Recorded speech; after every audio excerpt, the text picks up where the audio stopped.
ഇവളുടെ കല്യാണം കഴിഞ്ഞിട്ട് വേണം ഹജ്ജിന് പോവാൻ. ഇവളെ ആനമക്കാരുടെ പുന്നാരമോളുടെ പുന്നാരമോളാ.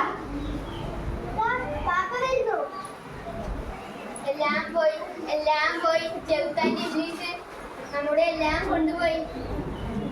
ഈ കേസ് നമ്മൾ തോറ്റു. നാളെ തന്നെ ഇവിടുന്ന് ഇറങ്ങണം. എന്റെ പടച്ചോനെ, ഞാൻ ഒരു നേരത്തെ നിസ്കാരം മുടക്കിയിട്ടുണ്ടോ? ഒരു നോമ്പ് കൊടുത്തിട്ടുണ്ടോ?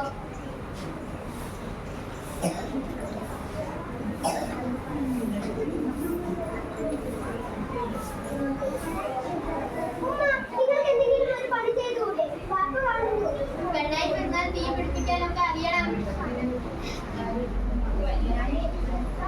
ആനമക്കാരന്റെ പുന്നാര മോളാ. എന്റെ ഉപ്പാക്ക് ഒരു ആനയുണ്ടായിരുന്നു. നാവൊന്ന് അടക്ക്. ഞാൻ അപ്പുറത്തെ വീട്ടിലേക്കൊന്ന് പോയിട്ട് വരാം. പെട്ടെന്ന് പോയിട്ട് വരണുണ്ടോ? സുന്ദരി സുന്ദരി, നിന്റെ പേരെന്താ? എന്റെ പേര് സുന്ദരി എന്നൊന്നുമല്ല, ബുട്ടൂസേ. ഞാൻ സുന്ദരി എന്നാ വിളിച്ചത്. ആട്ടെ, നിന്റെ പേരെന്താ? എന്റെ നിങ്ങൾ എന്തിനാ എന്നെ ബുട്ടൂസേ എന്ന് വിളിക്കുന്നത്? അങ്ങനെയല്ല, എന്താ നിങ്ങൾ എന്നെ ബുട്ടൂസേ എന്ന് വിളിക്കണത്? അങ്ങനെ വേണം പറയാൻ. പെണ്ണിന്റെ പര്യായം എന്ന് എന്റെ എന്നാണെന്ന് എന്റെ ഇത്താത്ത പറഞ്ഞു തന്നിട്ടുണ്ട്. നിങ്ങൾ മുസ്ലിമാണോ? അതെ. നിങ്ങൾ കാണുന്നുണ്ടോ? എന്റെ ഉപ്പുപ്പാക്ക് വലിയൊരു കൊമ്പനാനുണ്ട്. എന്റെ ഉപ്പുക്കാർക്ക് ഒരു കാളവണ്ടിയുണ്ട്.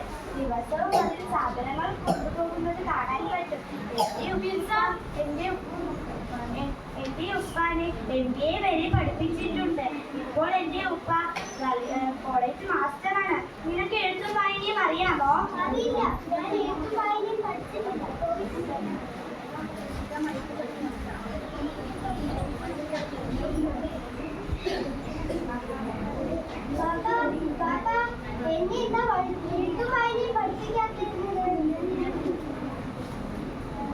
അന്നേ കളിക്കാരം എന്നാണോ നീ പറയുന്നത്?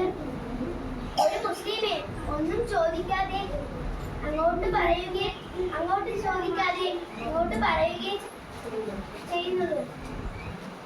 പാത്തൊന്ന് നിർത്ത്. ധാരാ വരുന്നത്.